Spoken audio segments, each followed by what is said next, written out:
Pelaku tidak berkutik saat ditangkap polisi di kediamannya di Dusun Parengki, Desa Matoanging, Kabupaten Maros, Sulawesi Selatan. Usai pelaku ditangkap, kepolisian Resort Maros langsung menggelar olah TKP. Korban tewas tergeletak dengan luka di bagian kepala. Belum diketahui motif pelaku hingga tega membunuh keponakannya sendiri. Dugaan sementara, pelaku nekat membunuh keponakannya karena kelainan jiwa.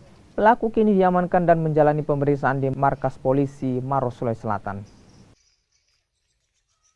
Kaji ini japi dakut tinggalku nah udah jadi mau dilarang jadi agak jadi ini anak tak dia bunuh ponakannya sendiri waktu kita ke WC kencing. Dia diapakan itu Bu, diapakan tuh sampai bisa meninggal. Dia diapai sama omnya sendiri.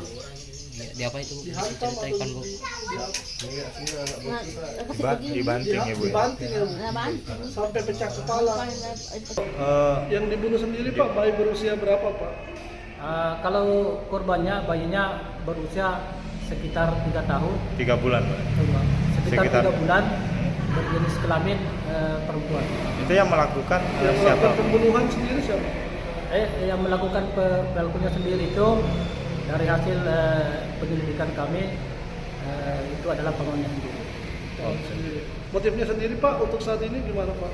Untuk motifnya sementara dalam pendalaman pemeriksaan penyidik. Untuk pelaku sendiri sementara diamankan di Mapolres Maros untuk